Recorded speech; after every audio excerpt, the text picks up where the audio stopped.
My name is Melinda Feldman, 31 years old. The thing about being underestimated your whole life is that you learn to live in the shadows. People talk, they assume they measure you against a standard you never agreed to, and the safest response is silence. I learned to watch, to let people reveal who they really were, to let them believe I was small while I took notes in my head. In my family, I was the disappointment. That was the unspoken title stamped across my forehead every holiday, every birthday dinner, every awkward conversation with relatives. My sister Jennifer, 3 years older, was the golden child. She had the kind of career people posted about on LinkedIn: executive titles, big deals, corner offices with floor to ceiling glass. Every promotion she got became a family celebration, complete with champagne toasts and mom's proud Facebook posts. Me, I was the afterthought. Still pushing papers at that boring office Dad would mutter at family gatherings as if I wasn't sitting right there.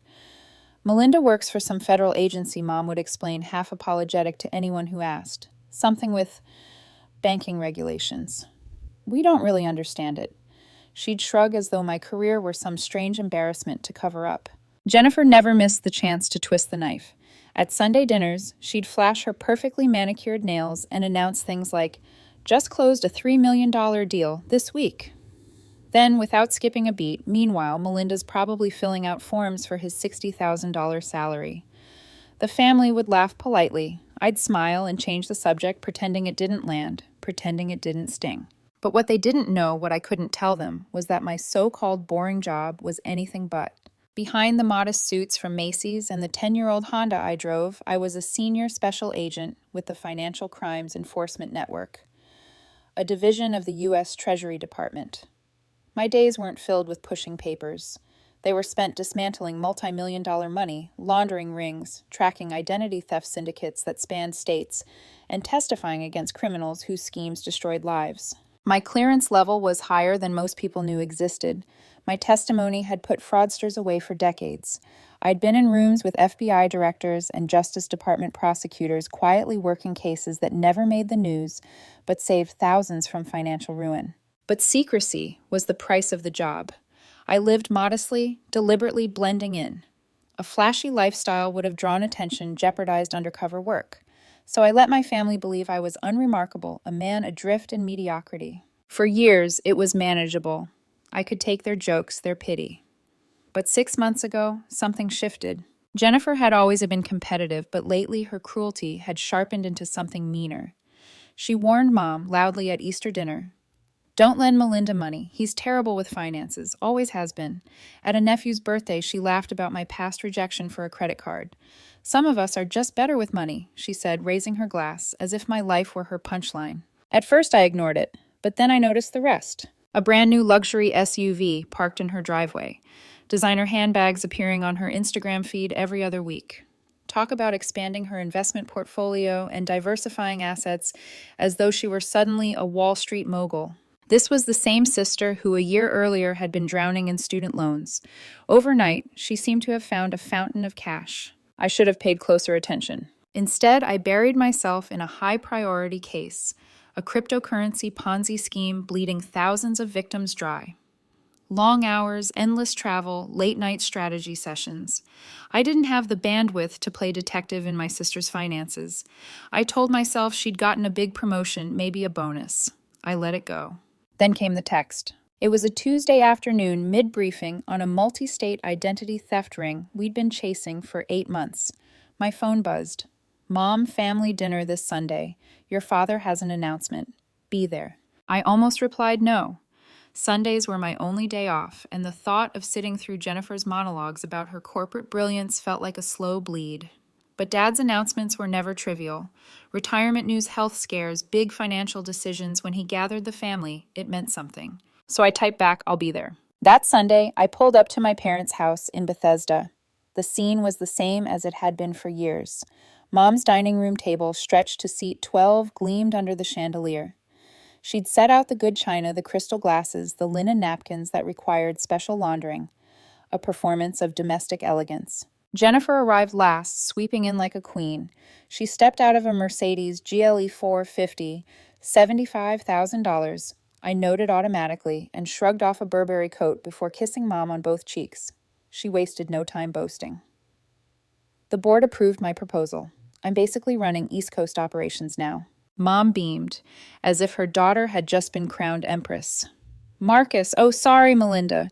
Did you hear your sister is running the East Coast? Congratulations, I said evenly, taking my usual place at the far end of the table. Dad cleared his throat, signaling the moment we'd been summoned for. Before we eat, I have something important to share. Your mother and I have decided to update our estate plan. Jennifer's eyes gleamed. We're getting older. Dad continued, his voice steady. We want to ensure everything is properly organized, trust medical expenses, long-term care, and most importantly, fairness. Fair is important, Jennifer said quickly, her tone sugar-laced with venom. Though obviously, contributions should be considered. Some of us have been more successful than others. Her words hung in the air like a knife. Mom's jaw tightened. We're splitting everything equally, she said firmly. Dinner continued the usual choreography. Jennifer talked. Everyone else listened. My uncle asked polite questions. My aunt made impressed noises. I ate quietly, my mind drifting back to my case files, fraudulent ledgers, forged signatures, ruined families. Then, as Mom placed dessert on the table, Jennifer's phone buzzed. She glanced at it, smiled, and then looked straight at me. Her eyes gleamed with something I couldn't place, malice, triumph, maybe both. Actually, she said, her voice smooth and dangerous. Since we're on the subject of financial responsibility, I have something to share. The table went silent. Her smile widened. Melinda, I want to thank you. You inspired me to take control of my finances, to make bold moves, to not let anything hold me back. I looked up wary. She paused dramatically, savoring the attention. So, I used your identity to secure an $85,000 personal loan. The words didn't land at first. My fork froze midair. The room tilted. Jennifer leaned back in her chair, eyes locked on mine. In your name, she repeated, her voice dripping with satisfaction. And the approval came through last month. The laughter that followed wasn't warm. It was predatory. For a moment, nobody spoke. The only sound was the faint ticking of the grandfather clock in the corner. My aunt's fork slipped from her hand, clattering against porcelain. Dad frowned. Jennifer, what on earth are you talking about? She waved a manicured hand like it was nothing. Relax, Dad. I'm making the payments. Well, most of them. Melinda won't even notice. It's not like he checks his credit report. My chest felt tight, but I stayed perfectly still, my face unreadable. Years of undercover work had trained me to control my reactions. Jennifer laughed. Honestly, you should thank me, Melinda. I'm building your credit history. That boring little government salary of yours was never going to get you this kind of opportunity. Mom let out a nervous chuckle as if she could smooth over the tension with humor. Jennifer, honey, maybe you should have asked first. Asked Jennifer, cut her off sharply. Why? He would have said no. And then the opportunity would have passed me by. This is what successful people do. We don't wait for permission, we make bold moves. The room was spinning between disbelief and horror. Uncle Ray cleared his throat. Jennifer, that's identity theft. You can't just... She interrupted again. It's family. It's not theft. Melinda wasn't using his credit anyway. Her smirk widened as she leaned across the table toward me. What are you going to do about it, little brother cry, to Mom and Dad? I met her gaze, calm, collected. You committed federal banking fraud. That landed like a gunshot. She laughed louder, mocking my tone. Federal banking fraud. Listen to him with his big government words. This is a family matter. Stop being dramatic. I could feel the eyes of everyone at the table swinging between us, the room tilting as if gravity had shifted. Jennifer pulled out her phone, scrolling until she found what she wanted. Look. She held it up, displaying a screenshot of a loan document. In his name. All approved. Clean as a whistle. And before you start yelling forgery, I've got a copy with a signature that matches his perfectly. Mom gasped. Jennifer, did you forge your brother's signature? Jennifer shrugged. I created opportunity, something Melinda's never understood. He spends his whole life following rules, playing it safe, staying small. Me, I take risks. I win. Dad's voice trembled. If you needed money, you could have asked us. I didn't need charity, she snapped. I needed capital. And Melinda's credit was just sitting there wasted. I let her talk. I'd already seen the loan application weeks ago. I'd watched her dig this hole with her own hands.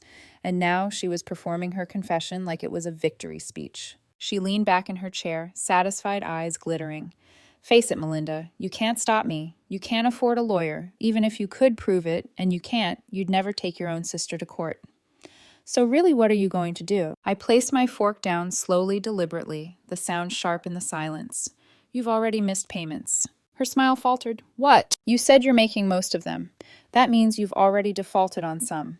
I've received 3 late payment notices in the past 6 weeks. I have them all. A flicker of doubt crossed her eyes. You're bluffing. The first missed payment was 6 weeks ago. The second 3 weeks ago. The third just yesterday. Each one documented. Each one damaging my credit score. Each one a paper trail of fraud. Her face tightened. For the first time, her arrogance cracked. You really should have picked a different target, I said softly. She tried to laugh it off, but the sound was brittle. You're not serious. What are you going to do, Melinda? Call the police, file a complaint. You can't prove anything. I let out a slow breath, then reached for my phone. My thumbs moved quickly across the screen, typing a short, precise message. Jennifer narrowed her eyes. Who are you texting? I didn't look up. My team. Her laugh was sharp forced. Your boring office colleagues. What are they going to do? Draft a memo. The phone buzzed in my hand almost instantly. Response received. Units mobilized. ETA 88 minutes. Recording authorization confirmed. I finally looked at her, my voice quiet but firm. Jennifer, I need to read you your rights. The blood drained from her face. What? You have the right to remain silent. Her chair screeched against the floor as she stood abruptly. Stop it. This isn't funny. Anything you say can and will be used against you in a court of law. Melinda Mom's voice cracked. What are you? You have the right to an attorney. If you cannot afford one, one will be appointed for you. Jennifer's voice rose to a shriek. You're not a cop. You can't. You're right, I said, finally meeting her eyes. I'm not a cop. I slipped a leather case from my jacket pocket and flipped it open. On one side gleamed my federal badge. On the other, my identification card. Melinda Feldman, Sr., Special Agent, Financial Crimes Enforcement Network, U.S. Treasury Department. The room went deathly still. Jennifer's lips parted, her confidence unraveling before everyone's eyes. That's not, you work a desk job. I investigate complex financial fraud, I said evenly. Identity theft, document forgery, money laundering. For the past 7 years, I've been dismantling organizations built on exactly what you just confessed to. Dad's face had gone gray. Melinda, you're a federal agent. I couldn't tell you, I said simply. Discretion is part of the job. But yes. And 3 weeks ago, when I saw the inquiry from Jennifer's bank, I opened a case file. Jennifer's breath came fast and shallow. You wouldn't. You can't arrest me. I'm your sister. I held her gaze, my expression unreadable. That's exactly why I can. Outside in the distance, I heard the low hum of engines approaching. The silence that followed was heavy, suffocating. Even the clock seemed to have stopped ticking. Jennifer's eyes darted to Mom, to Dad, back to me. Her voice rose in pitch. You can't be serious. Melinda, this is insane. You're not really, this is just some joke to embarrass me. But no one was laughing. Dad's jaw worked, muscles clenching, as though he wanted to speak but couldn't. Mom's hands trembled, clutching the edge of the tablecloth so hard her knuckles went white. I stayed calm, my tone measured. You forged my signature, Jennifer. You falsified loan documents. That's not a misunderstanding. That's federal fraud. Her laugh was shrill, desperate. It's not fraud if it's family. God, you sound ridiculous. Everyone here knows I'm right. I needed the capital. I used what was available. You should be thanking me for making you look useful for once. Uncle Ray shook his head slowly. Jennifer, this isn't clever. It's a crime. Her face twisted, anger flooding her features. You all just don't get it. This is how people win in the real world. You think success comes from playing by the rules? No. It comes from boldness, from taking risks, from being resourceful. That's what I did. That's what separates me from... She jabbed her finger toward me from him. I leaned back, studying her like I would a suspect in an interrogation room. If you think resourcefulness is a defense in federal court, you're welcome to try it. Her voice cracked, though she tried to mask it with bravado. What are you going to do, Melinda? Report me, drag me into court. You'd have to prove I did anything, and I was careful. You won't have evidence. You've already given me all the evidence I need, I replied, my voice low. You confessed multiple times in front of witnesses. You displayed forged documents. You admitted to missed payments. Everything you just said is already recorded. Her head snapped up. Recorded. I held up my phone. The screen glowed faintly. Recording authorization confirmed. Every word, since I read you your rights, is admissible. She lunged forward, eyes wild. Give me that phone. Dad stood abruptly blocking her. His voice, usually calm, thundered across the room. Enough. Jennifer froze, startled. Dad's face was pale but resolute. You've humiliated this family enough for one night. Sit down. For once she obeyed, sinking back into her chair with a trembling defiance. Outside, faint at first, but growing louder, came the unmistakable rumble of engines. Multiple vehicles, tires on gravel, doors slamming shut in quick succession. Jennifer's head whipped toward the sound. No. No, you didn't? Melinda, tell me you didn't. I looked at her, voice flat. Units are en route. Deputy Director Martinez herself is leading the response. ETA is now 2 minutes. Her bravado shattered. She pushed back her chair and stumbled to her feet, panic replacing arrogance. This isn't happening. You wouldn't. You can't let them. I don't control their arrival, I said simply. They're here because of what you did. You targeted me. You targeted your own family. You thought I was powerless. You were wrong. The sharp knock at the front door made Mom flinch. Dad's face crumpled, torn between disbelief and dread. Mom whispered, her voice trembling. Melinda, please. This is your sister. I turned to her gently. Mom, I know. And that's why it's worse. She didn't just defraud strangers. She weaponized family trust. That's not an accident. That's betrayal. Jennifer's breathing grew ragged, her words spilling out in a rush. I'll fix it. I'll pay it back. I'll cancel the loan, please, Melinda, please. We can make this go away. I shook my head slowly. You've already missed payments. The damage is done. And this isn't just about money. It's about intent. You knowingly committed crimes, Jennifer. You bragged about them. You mocked the consequences. Another knock at the door, louder this time, followed by a firm voice. Federal agents, open the door. Dad looked at me, eyes wide, searching for escape, for reprieve. But I gave him none. This is real, I said softly, and it's only the beginning. The door opened, and the air in the dining room shifted instantly. 6 federal agents stepped inside the yellow FBI letters, stark against their navy jackets. At their front was Deputy Director Karen Martinez, her sharp eyes scanning the room like a hawk. She nodded once at me, Agent Feldman. I stood, slipping my badge from my pocket again for formality. Deputy Director, subject present. I gestured to the table where Jennifer sat rigid, her complexion pale. She's been read her rights. She's made multiple incriminating statements in front of witnesses. Martinez's expression didn't change. She turned to Jennifer, her voice clipped and official. Jennifer Marie Feldman, you are under arrest for federal banking fraud, identity theft, and document forgery. No! Jennifer bolted, upright, eyes wide with terror. This is insane, Melinda. Stop them. Tell them this is a mistake. I looked at her, my voice calm, almost sorrowful. You did this to yourself. 2 agents moved forward, pulling her arms behind her back, the metallic click of handcuffs echoing through the dining room. Jennifer fought, her voice cracking. You can't. I'm your daughter. I'm your sister. You can't do this to family. Mom sobbed openly, her head in her hands. Dad stood motionless, as if his body had turned to stone. My uncle and aunt stared in stunned silence. Martinez glanced back at me. We'll need statements from everyone present. Each of you is a witness to the confession. My uncle nodded immediately. I heard everything. She bragged about it. My aunt added, voice trembling. She was proud of it.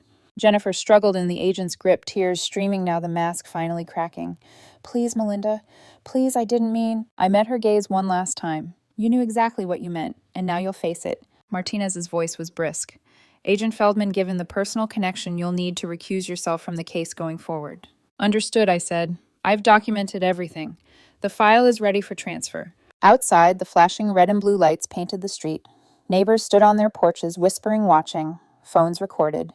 The image of Jennifer being led away in handcuffs was already being immortalized. And at the head of the table, untouched plates of dessert, sat growing cold, a symbol of the family gathering that had detonated into ruin. Jennifer thrashed against the agent's grip, her voice shrill, echoing through the dining room. You can't do this to me, Melinda, tell them. Tell them I'm your sister. The agents were steady, professional, their movements practiced. They tightened their hold just enough to keep her from injuring herself. Martinez raised her hand. Resisting won't help, Ms. Feldman. Calm down. But Jennifer wasn't listening. Her face flushed, red tears streaking her makeup. Mom. Dad. Say something. Stop them. Mom sobbed into her napkin. Dad's lips parted, but no words came. The strength that usually anchored the family had vanished, replaced with hollow disbelief. Jennifer's gaze snapped back to me. Melinda, you don't mean this. You wouldn't let them drag me away. Not your own blood. I stood firm. Blood doesn't erase crimes. It makes them worse. She froze, her chest heaving. Worse. You didn't just steal from strangers, I said quietly. You weaponized trust. You used family ties as leverage. That's not desperation, Jennifer. That's calculated betrayal. The words hit her harder than the cuffs biting her wrists. For a moment, she stopped fighting, her shoulders sagging. But then her voice dropped into something colder. You think you're better than me because you followed rules. You're just as pathetic as always. You're not a winner. You're a rat, selling out your own family. I didn't flinch. I'd heard every variation of that insult in interrogation rooms, but this time it came wrapped in the voice of someone I'd grown up with. That cut deeper than I expected. Martinez cleared her throat, pulling the focus back. We'll need statements from everyone in this room. Ms. Feldman has already confessed multiple times, but corroboration will lock the case tight. Uncle Ray's hand shot up, almost eager. I'll testify. She was bragging about it before Melinda even said a word. My aunt nodded quickly. Same here. She laughed like it was funny. Jennifer whipped her head toward them. Traitors. All of you. You're siding with him. My uncle's eyes hardened. We're siding with the truth. The agent started guiding Jennifer toward the door, her heels scraped against the hardwood, her protest turning into frantic screams. Melinda. Don't let them take me. I'll fix it. I swear I'll pay it back. Please. I followed them to the front door, my voice calm but unyielding. It's too late, Jennifer. The case is already open. The evidence is already logged. You chose this path. Outside, neighbors had gathered on their lawns. Some had phones raised, capturing the spectacle the glamorous executive hauled out in cuffs by federal agents. The flash of cameras from the street lamps caught in her tears, immortalizing her downfall. Martinez gestured to a waiting vehicle. Put her in the back. Jennifer's voice cracked. I'll never forgive you, Melinda. You'll regret this. The words followed me like shadows as the agents pushed her into the SUV. The door slammed shut, silencing her cries. Martinez turned to me. We'll need to process statements tonight. Victim assistance will reach out to your family tomorrow. I nodded, understood. Her eyes softened for the briefest second. I know this isn't easy, but you handled it by the book. That matters. When she left the convoy of vehicles trailing her, the house sank into stillness again. Only the faint glow of police lights lingered outside, fading as the engines receded. Back inside the dining room was a graveyard of half-eaten food and shattered illusions. Mom still clutched her napkin, damp with tears. Dad stared at his untouched dessert as if waiting for it to explain how his daughter had just been arrested. Finally, he turned to me. His voice was hoarse. Melinda, how long? 7 years, I said. Since I was 24. I was recruited during college. My background in finance and languages made me a good fit for international cases. Mom's voice trembled. Languages. We thought you just liked learning. I gave a small nod. It was training. Mandarin, Japanese, Korean, they've been useful in tracking global fraud networks. What you thought was a hobby was preparation. Dad blinked at me, eyes filled with disbelief, and all this time, you let us think you were failing. High-profile success draws attention, I explained softly. Attention compromises investigations. It's safer for everyone if people underestimate me, including family. The words stung even as I said them, but they were true, Mom whispered. So all those years we pitied you, all those jokes Jennifer made. Recover, I finished. I played my role. I let you believe I was small because it protected my work. Uncle Ray leaned forward, voice low. And Jennifer? What happens to her now? I exhaled slowly. She'll be processed tonight. Booked, charged, held in detention. Given the scale of her crimes, bail is unlikely. She'll face federal prosecution. Mom flinched as though struck. Prison. Yes. My voice was steady, though my chest ached. Bank fraud, identity theft, forgery. These aren't misdemeanors. Minimum 5 years. Possibly more. Her sobs broke the air again, raw and guttural. But she's our daughter. I softened my tone. She's also a criminal. And she chose to be. She didn't stumble into this. She planned it, executed it, bragged about it. If she'd done it to strangers, you'd see it clearly. But she did it to us, and that makes it harder. Dad pressed his palms against his forehead, groaning. God, how did we not see it? She was careful, I said. She picked people who wouldn't check their credit reports. She stayed just under thresholds that trigger automatic audits. She made some payments to stay off radar. It was deliberate. My aunt's voice was small. She mocked him, Melinda. She mocked you for being careful.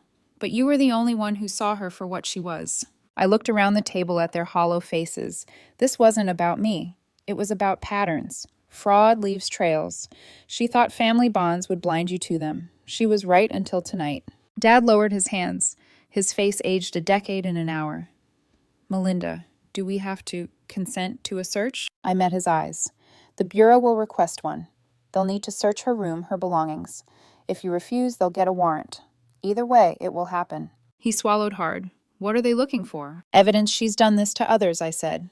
Credit card applications, IDs, statements. If she exploited me, chances are she exploited more. The room was silent. Then Mom whispered, broken, do it. Search it. Minutes later, agents filed back into the house with cameras, gloves, and evidence bags. They moved upstairs quietly, businesslike. I stood at the bottom of the stairs listening to the muffled movements. Then came a call, Agent Feldman. You should see this. I climbed the steps, my heart heavy. In Jennifer's old bedroom, now a neatly maintained guest room, the agents had pried open a locked box from the closet. Inside were folders, documents, credit cards. I recognized the names instantly. Dad, Mom, Uncle Ray, Aunt Lillian. All of them. I exhaled sharply. She didn't stop with me. One of the agents nodded grimly.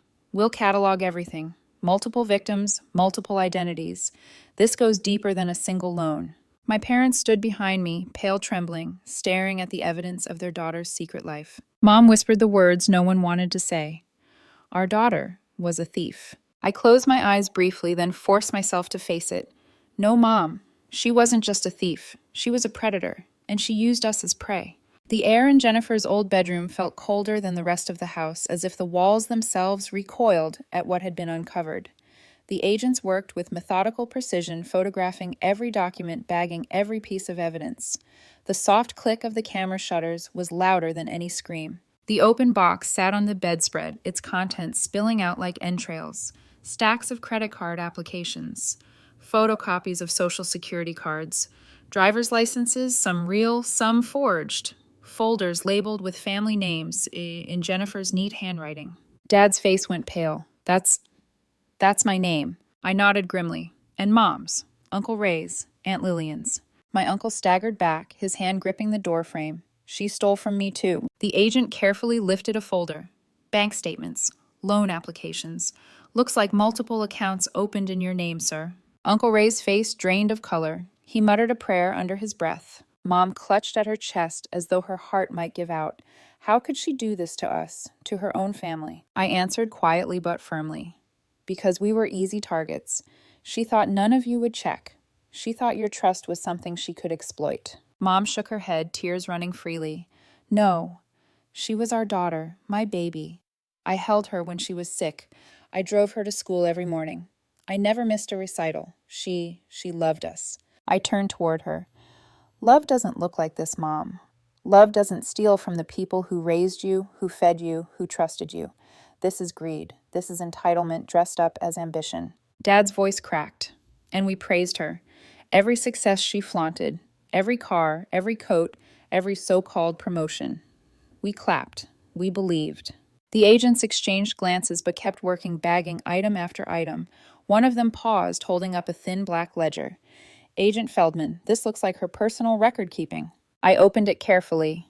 Inside were meticulous notes, names, account numbers, balances, payment schedules, color-coded tabs marked active and closed. My stomach sank. She wasn't improvising. She was running this like a business. Dad staggered back, leaning against the dresser. Our daughter was a criminal mastermind. The words hung in the air, heavy and bitter. Uncle Ray spoke, voice low and bitter. And we were her farm, her livestock.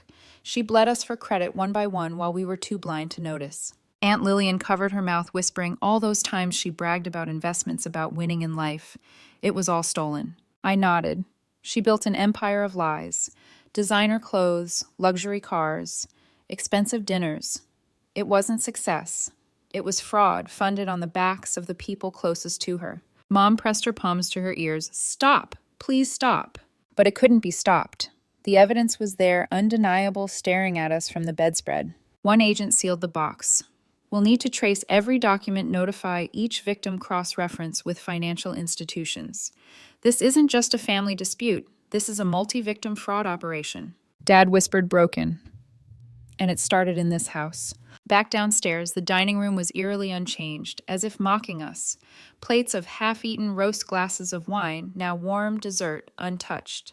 A portrait of perfect family life, shattered by what we now knew. Mom collapsed into her chair, shaking. Melinda, please, can't you do something? Pull strings, reduce her charges. Her plea was desperate, but I shook my head. I can't interfere, Mom. And even if I could, I wouldn't. She chose this. She hurt people. Real people. She's your sister, Mom cried. She's also a criminal, I replied, my voice hard. Do you know how many families I've sat with, families destroyed because someone like Jennifer stole their identities, ruined? Their credit left them drowning in debt they never asked for. You think because she's ours, she deserves less consequence. No. If anything, it makes it worse. Dad slammed his fist against the table, the crystal glasses rattling. You're talking about your own blood. I leaned forward, my voice quiet but cutting. Yes, and she targeted mine. The words silenced the room. Uncle Ray's face was grim. Melinda's right. If she did this to us, what makes you think she didn't do it to strangers too? You think it stopped at family. The agents downstairs called out, We've got something else. We followed them into the study. On Dad's desk sat a laptop retrieved from Jennifer's bag. The screen glowed with spreadsheets, rows of names, social security numbers, addresses, not just family anymore. My throat tightened. She wasn't just dabbling. She was running an operation. An agent nodded. We'll need a forensic team to pull everything. But from the looks of it, dozens of victims, maybe more. Mom's sobs filled the room again.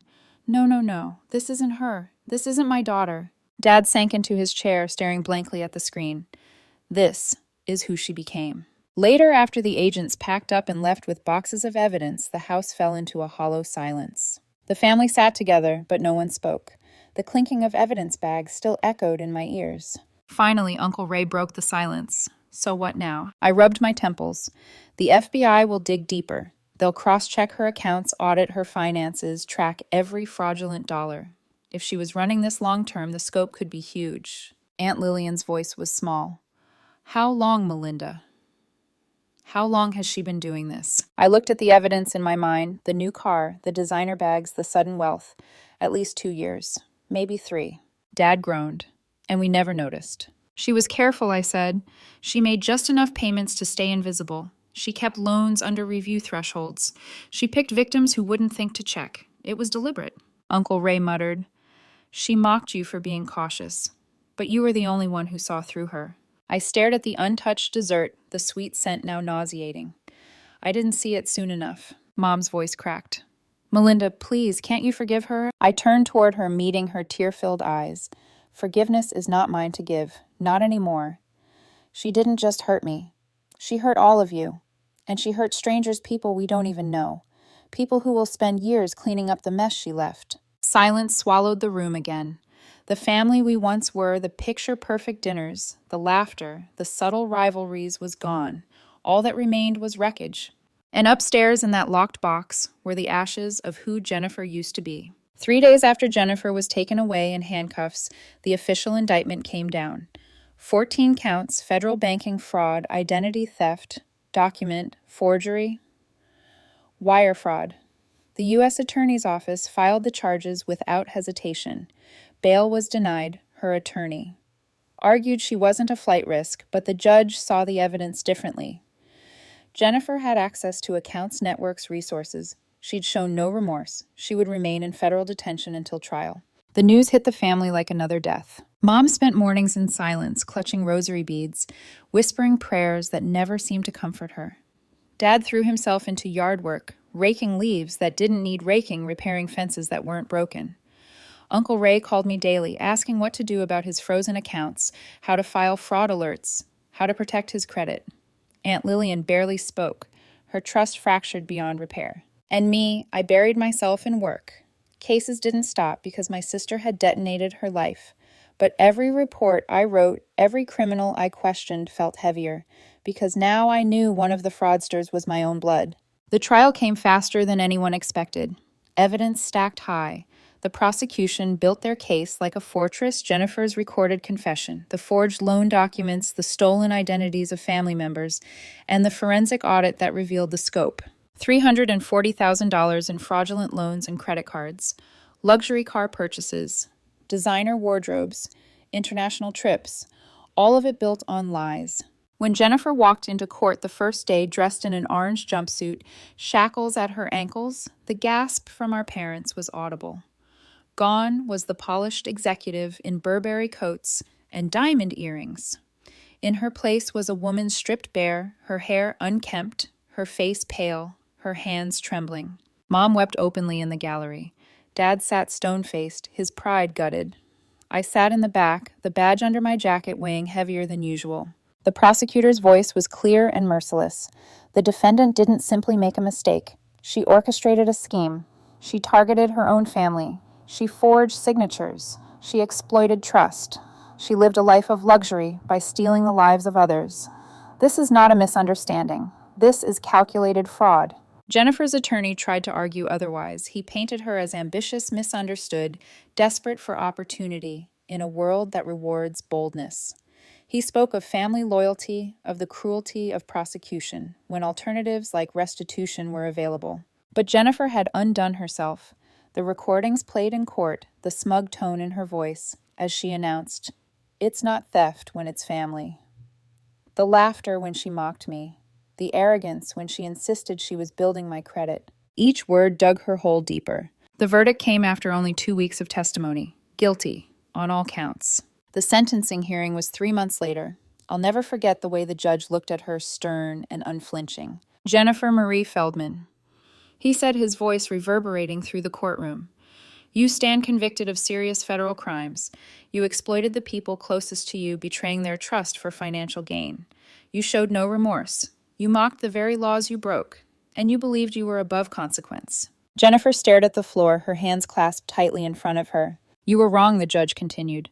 This court sentences you to 8 years in federal prison, followed by 5 years of supervised release. You will pay restitution totaling $340,000 to your victims, and all assets purchased with fraudulent funds, vehicles, jewelry investments will be seized and liquidated. Mom sobbed. Dad's shoulders slumped forward as if the weight of the sentence had fallen on him too. Jennifer's attorney whispered frantically to her, but she barely reacted. For the first time in her life, the world wasn't bending to her will. After the hearing, I stepped outside into the brisk air. Reporters swarmed cameras, flashing microphones shoved forward. Agent Feldman, is it true you were the one who initiated the investigation? Was it difficult arresting your own sister? Do you feel responsible for her conviction? I said nothing. I walked past them, the questions bouncing off me like rain. But inside, each word cut. Mom approached me later, her face streaked with tears. 8 years, Melinda. She'll be almost 40 when she gets out. Her life is ruined. I met her eyes, my voice steady. Her life isn't ruined because of me. It's ruined because of the choices she made. She's still your sister, Mom whispered. Yes, I said quietly. And that makes what she did worse, not better. Dad didn't speak to me that day. He barely looked at me. Maybe he couldn't. Months passed. Jennifer's appeals were denied. She was transferred to a federal prison out of state. Letters arrived occasionally, rambling angry, sometimes begging for forgiveness, sometimes accusing me of betrayal. I read them all, then filed them away. I never replied. Uncle Ray and Aunt Lillian spent months repairing their credit, their names flagged in fraud databases. My parents eventually sold the Bethesda house, unable to bear the memories etched into its walls. Family dinners stopped. Holidays became fragmented, awkward, missing the glue that once held us together, even if that glue had been Jennifer's arrogance. And me, I kept working. The Bureau needed agents. Cases didn't wait. I dismantled Ponzi schemes, intercepted money laundering operations, testified in trials. To the world, I was just another agent doing his job. But privately, in the quiet of my apartment, I carried the weight. Not guilt, because guilt implies I'd done wrong. No, what I carried was the heaviness of truth. That sometimes justice cuts through family, that sometimes protecting the many means destroying the few. And in the end, Jennifer had destroyed herself. I'll never forget the last thing she said to me in that dining room before the agents pulled her away. You'll regret this. But I didn't. I regretted that she chose greed over love. I regretted that she used our parents' pride and my silence as weapons. I regretted that she built her life on lies, knowing one day it would collapse. But regret for my actions, no. Because the truth is simple, Jennifer didn't go to prison because I betrayed her. She went to prison because she betrayed us, all of us. As I left the courthouse that final day, my phone buzzed. A message from Deputy Director Martinez. Excellent work on the Feldman case.